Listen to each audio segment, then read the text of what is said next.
Shalom, when the start of souls by giving no praise to Yahweh, Ba'ashem Yahushua, Ba'ashem Kodash, double honors to the apostles of Great Millstone, and honors to brothers doing the work of the Most High in truth and in sincerity. Yahweh's real name, with whom the world ignorantly calls God, Jehovah, or Yahweh. His real name is Yahweh, and his son's true name is Yahweh Shai. And when we pray Yahweh, Ba'ashem Yahushua, Ba meaning in, Ha meaning that, and Sham meaning names, Yahweh, in the name of Yahweh Shai.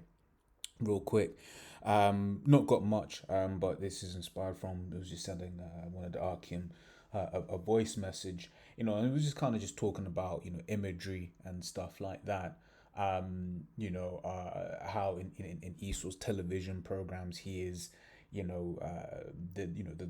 number one guy. He can do amazing things, and like one of the things that we touched on, or rather I said in the voice message, was just how, like, I mean, I've not watched it, but I've read that this is what happens. But apparently it's a good television show, so I may still watch it one day. But in that, for instance, in that Shogun film, or rather television series, you had like two low life, effectively a low life Edomite man being able to like get with an Ammonite woman of high society, right? And the kind of imagery that puts into into these Edomites' heads, right? And then let's not forget that he's basically painted himself as the Most High. So we can grab those real quick. So, Job, Yahweh, well, the Most High and his son. He's painted himself as Yahweh and Yahweh Shai. This is Job 9:24. The earth is given into the hand of the wicked. He covereth the faces of the judges thereof. If not, where and who is he? Right? And that's going into the iconoclasm, right? Precepted with First Maccabees 3:48, and laid open the book of the law, wherein the heathen has sought to paint the likeness of their images, right? So basically, in speaking about the iconoclasm that's basically happened, since Esau has basically been in power, right? Because that's it. That's in his nature. His nature is to deceive, right?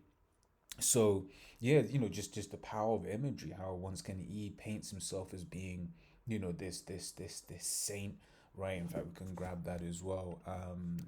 This is Second Corinthians 11:14. Says, and no marvel, for Satan himself is transformed into an angel of light, right? So people actually look at this Edomite and they think, yo, this is a great man, right? Now, through the spirit and power of Yahweh Shem Shai, right? Shameful spewing has been upon his glory, right? This is Habakkuk 2:16. Thou art filled with shameful glory, drink thou also, and let thy foreskin be uncovered. And the cup of Yahweh's right hand shall be turned unto thee, and shameful spewing shall be on thy glory. Right? So the world is now, starting to really uncover the dirt of Esau that he's hidden, right? Because once again, he's been painting himself as this angel of light. He's been painting himself as, this world, I forgot who said it recently, so Salaki, but said recently how he has this idea that this world can't continue without him, right? And it's far from that, right? So in fact, it's the complete opposite, right? This is Isaiah. I always forget what this 13 or 14, but this is Isaiah 14 from 7, right? I'll read into it a little bit. It says 14:5 says, Yahweh hath broken the staff of the wicked and the scepter of the rulers. He who smote the people in wrath with a continual stroke, he that ruled the nations in anger is persecuted and none hindered. Right, and this is the thing, just once again to show you that the Most High ruleth in the kingdom of men, is the fact that despite Esau having this track record of basically being the problem on the earth, right? He has been able to still be looked at as the savior of the earth, right? He's been able to basically portray himself as the one whom the world can't live without, right? But this is it, these nations, they remember what Esau has done to them, right? Which is why it says what it says here: he that ruleth the nations in anger is persecuted and none hindereth, right? Because what you need to understand is when the Lord gives power to his to his elect, when he gives power to Israel, right? And we're kicking you up the ass. No, none of these heathens are gonna get, are gonna stop us, right? Moab ain't gonna come to your aid. Ammon ain't gonna come to your aid. Elam ain't gonna come to your aid. Ishmael ain't gonna come to your aid. And and none of the other nations are gonna come to your aid. Why? Because you have basically done dirty to everyone. Right now, primarily you've done dirty to the children of Israel, which is why Yahweh Shai, it is the Lord Yahweh is going to send His Son Yahweh Shai to basically take your kingdom, right? To destroy your kingdom, right? To put the spirit in these kings to launch those nuclear missiles, to put an end to your system, right? But it goes on to say, verse 7, the point that I wanted, it says, the whole earth is at rest and is quiet. They break forth into singing, right? So it's going to be peaceful when there are no more Edomites around, right? Because right now, once again, you everywhere you go, everywhere you see wars and rumors of wars, right? And this isn't even touching on the black ops that never get reported, right? Because there are a lot of black ops. That's not just a game. That's not just something you see in James Bond movies or Mission Impossible, right? No, these are things that genuinely happen, right? With Esau and his paramilitary groups going around the world, causing instability, causing issues all around the world, man. And Esau has to pay for that. Right, and guess what? Esau will pay for that. Right? It says, verse 8, yea, the fir trees rejoice at thee, and the cedars of Lebanon, saying, since thou art laid down, no fellow is come upon us.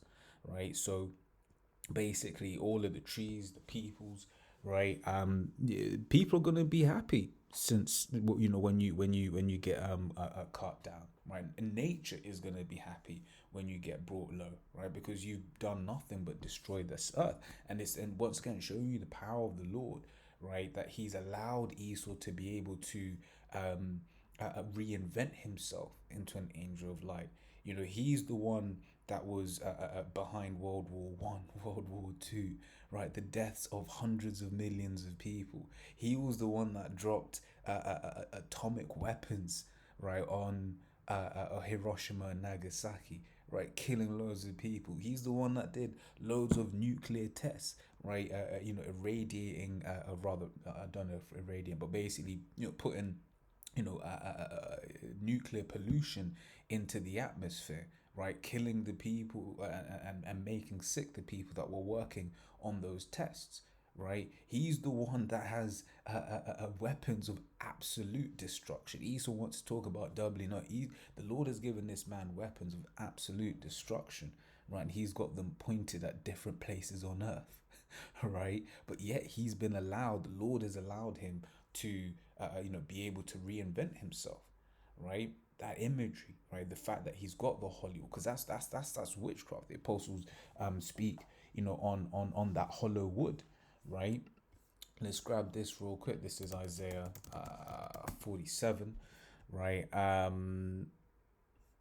Let's see where we're gonna get to. I'll start from 12. I'll just get to points it, right? Isaiah 47 and 12. Stand now with thine enchantments and with the multitude of thy sorceries. And that Hollywood, those Hollywood productions where he can be Superman, and he's fighting off the aliens, and he's Thor, and all of these different depictions of Esau basically coming to save the day all the damn time, right? All of those depictions, those positive depictions that he's made of himself, that's a major part of his witchcraft, which is why you have the people looking at him in admiration in the way that they do. But this is the beautiful thing, right? Because we're in a time when that is basically being undone, right? What he's doing over there in the Gaza Strip, right? People are like, yo, this is the same damn devil. Real quick, I'm gonna grab this. This is Jeremiah 13:23. It says, can the Ethiopian change his skin, or the leopard his spots? Then may ye also do good that are accustomed to do evil.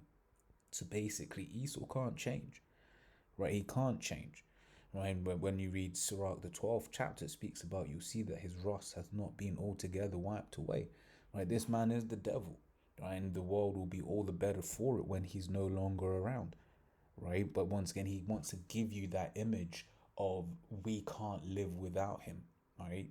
But as we read in Isaiah, the world, everyone is going to be happy without him, right? He is the problem on the earth, whether it, once again, whether it be against the people or against the animals, the earth, the land itself, right? And that's one of the reasons you're going to be punished as well. This is Revelation 11 and 18. It says, and the nations were angry, and thy wrath is come, and the time of the dead that they should be judged, and that thou shouldest give reward unto thy servants the prophets, and to the saints, and them that fear thy name, small and great, and shouldest destroy them which destroy the earth. So Esau's done nothing but destroy this earth, destroy the peoples, right? Everything has a bone to pick against this man. Okay, but that's why, for instance, Scripture says this. This is Romans 8:19. It says, "For the earnest expectation of the creature waiteth for the manifestation of the sons of God." Right. So, whether people are understand it or rather consciously get it or not, right? Everyone is waiting for the Israelites. Everything is waiting for the Israelites in their right mind to basically come and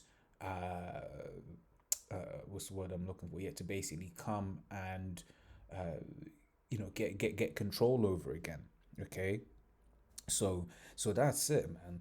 He's been able to set himself as that angel of light to reinvent himself, right? And then in the same process to basically make Jake look terrible. Now, don't get us wrong, right? Jake has basically drunk of the wine that Esau has given him, right? This is Habakkuk 2 and not 16 but 15, right? Habakkuk 2:15. Woe unto him that giveth his neighbor drink, and that drink is those philosophies, right?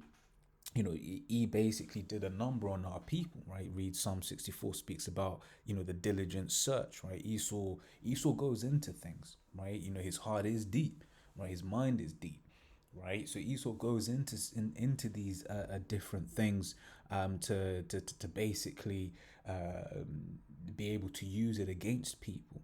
Okay, so Esau learned how to basically get to Jake, and he has basically been an important part in degenerating our people. Okay, whether you be watching Sexy Red uh or Ice Spice or Megan the Stallion, and that's just the women of our people. Then you got the gang bangers on the other side, or then you got the freaks. Your TD Jakes or whatever, what have you, or your Diddies, right? All of these different degeneracies that Esau has basically force fed our people to the end where, let's be real, a lot of our people are degenerates. We just got to understand that, and that's why, for instance, the Lord has the Israel of the Most High, and then there's the rest of Israel. Romans 9 and 6, right? But then also you have the 2/3, referring about those that are going to be destroyed over there in America, right? But then also Scripture says in Amos 9, all the sinners of my people shall die by the sword, right? So a whole load of our people ain't gonna make it, right? But that is because they just weren't destined to make it, right? So let's finish this real quick. This is a Habakkuk 2:15. Woe unto him that giveth his neighbor drink, right? That putteth thy bottle to him and makes him a drunken, also that thou mayest look on their nakedness, right? So to basically point and see, like, you see your people, all right? Look what they're doing. Scripture speak about the accuser of our brethren, but then what does it go on to say? The accuser of our brethren is cast down, right? This is Psalms 83 from 2, which is a whole part of this as well. It says, "For lo, thine enemies make a tumult, and they that hate thee have lifted up their head. They have taken crafty counsel against thy people and consulted against thy hidden ones," right? Which one of the things they do is to constantly push that negative imagery of Jake, so that Jake doesn't think that they amount to anything, so that when Jake are in certain positions, that no one else around them thinks that they amount to anything. And in fact, we can finish off on Wisdom the 5th chapter on that point alone. Okay, you and Arkim have experienced it. Jake's all around the world have experienced it, when you as Jake come and using the natural salt that the Lord hath given us, right? And no one is taking it serious, but because that's that imagery, right? The elder was speaking at the camp this week, or maybe it was like that was this week, basically saying how it's crazy because in ID4, right, you had Will Smith's wife, basically a stripper, versus Spacey speaking to the president's wife, right? And it's the little things like that, right, to basically keep Jake and to make Jake think less of themselves and to make the nations think less of Jake, right? It's all by design, right? So they have said, "Come and let us cut them off from being a nation, that the name of Israel may be no more in remembrance," right?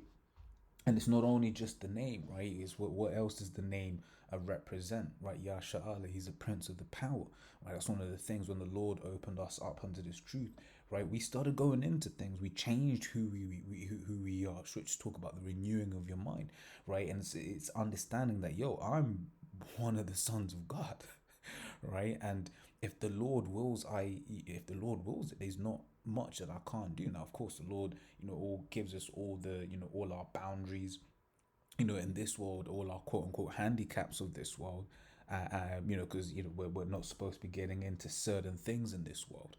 Okay, at the end of the day, we are in our punishment.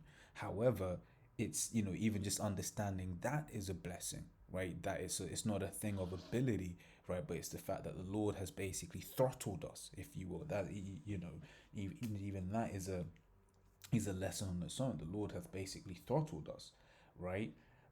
But yeah, as it is, it's like, it's nothing I can't do, right? Save for the throttling. So it says, "For they have consulted together with one consent; they are confederate against thee." Right. So they've come together and they've made sure that this negative imagery, remains of us, right? I've never not watched a lot of foreign television, right, that has Jakes in it, but like I wonder how Jake is, represented in all of these different foreign medias, right? There is that, for instance, that advert. I remember a few adverts came out of China where the Jake got put in the washing machine and he came out the washing machine and it was a Moabite man that came out of the washing machine, right? And then other ones where it's just showing Jake in this negative light, okay, but that's all a part of it, right? And Esau's the number one at that. All of these negative stereotypes, right? But let's read through this real quick. This is wisdom 5 from the top. Then shall the righteous man stand in great boldness before the face of such as have afflicted him, and made no account of his labors, right? Because Jake is intelligent, right? And we're able to do things, and the reason why I'm focusing on that is, yes, made no account of his labors. That's still happening today, right? Jake be doing stuff, but no one wants to give Jake credit for anything, right? But that standing with great boldness, that starting off with the apostles on down, right? Going out and basically telling this devil, his future, right? Telling all these heathens, that basically for what they have done to the children of Israel, that there is a judgment to be, to